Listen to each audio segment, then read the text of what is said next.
The last time he got a bucket in the NBA was back in 2019. Think about that. Many of today young NBA stars were still sitting in middle school classrooms back then. 2,754 days is long enough for a dream to be stripped of all its luster by the cold, hard reality. But his persistence only grew sharper through the fire of time. It is 2025 and 31-year-old Nigel Hayes-Davis is rocking the number 21 jersey for the Phoenix Suns during the fourth quarter against the Clippers. The moment he drained that three-pointer, a marathon journey spanning 7.5 years, finally bore the sweetest fruit of his entire life. Back in 2017, Nigel Hayes wrapped up a stellar NCAA career at Wisconsin as a focal point for the Badgers. He wasn't just getting it done on the hardwood. He was a beast in the classroom too, earning a degree in business finance and investment banking. But when the NBA draft rolled around, he never heard his name called. Fate left him a tiny window of opportunity, as the Lakers offered him a 10-day contract. But his NBA debut lasted exactly 1 minute and 1 second, leaving the stat sheet completely blank. Throughout his entire rookie season, he was bounced around between 3 teams like luggage: the Lakers, the Raptors, and the Kings, appearing in only 9 games total, scoring a grand total of 27 points. After Summer League ended, is less than #2. Hayes was waived by the Kings.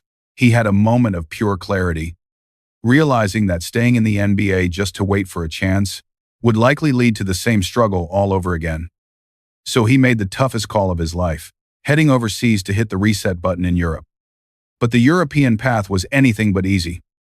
His first stop was Galatasaray in Turkey, followed by Kaunas in Lithuania the next year, where he linked up with the former king of European basketball, Coach Jasikevičius. This relationship would eventually become the turning point of his career.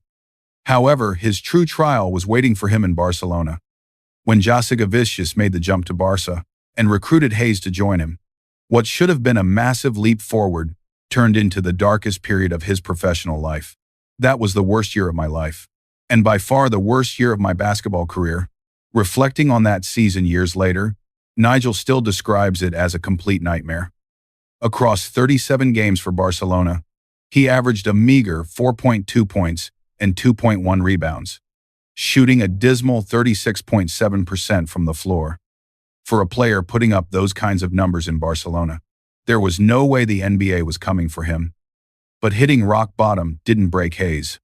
He channeled all that pain into pure motivation. I had to use that experience as fuel and inspiration. I promised myself I would never feel that way again.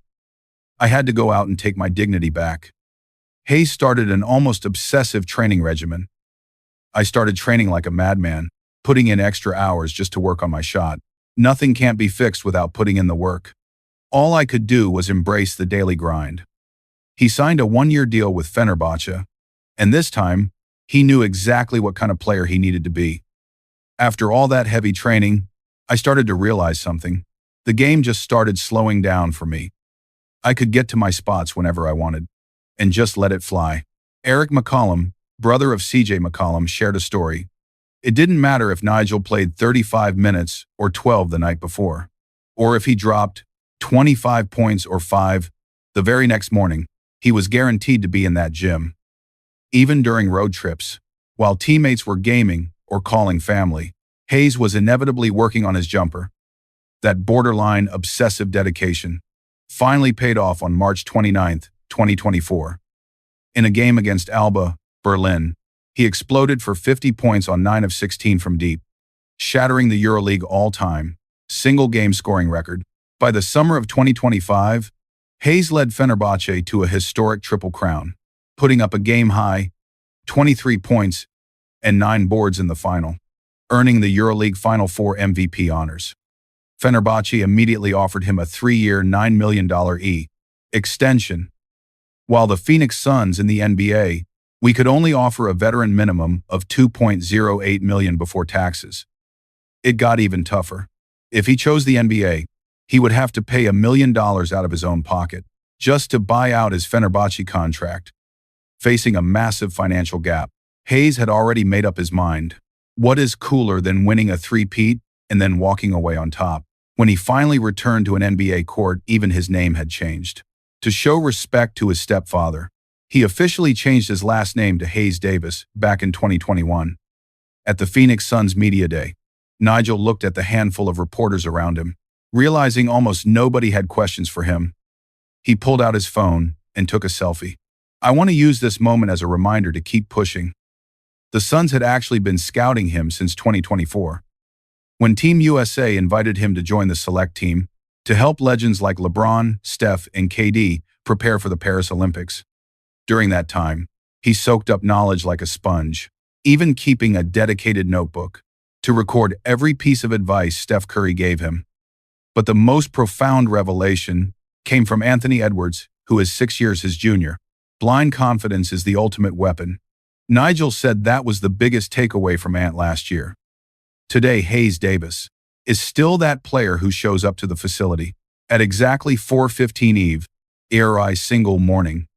Head coach Jordan, odd and development coach Cleves, roll in right at 5 o'clock, forming what they call the breakfast trio, studying the game and grinding together to get better. I know I am on the right path. I am proud of everything I have achieved in life and in my career. From 2018 to 2025, 2,754 days of waiting, countless workouts in foreign countries, endless 4 a.m. training sessions. All that grit was answered the second he drained that triple in a Suns uniform. The Suns practice facility still welcomes its most loyal visitor at 4 a.m. And that media day selfie Nigel Hayes-Davis took has long been the source of his relentless drive. It wasn't about proving anything to the world. It was about proving to his younger lost self that he never really gave up.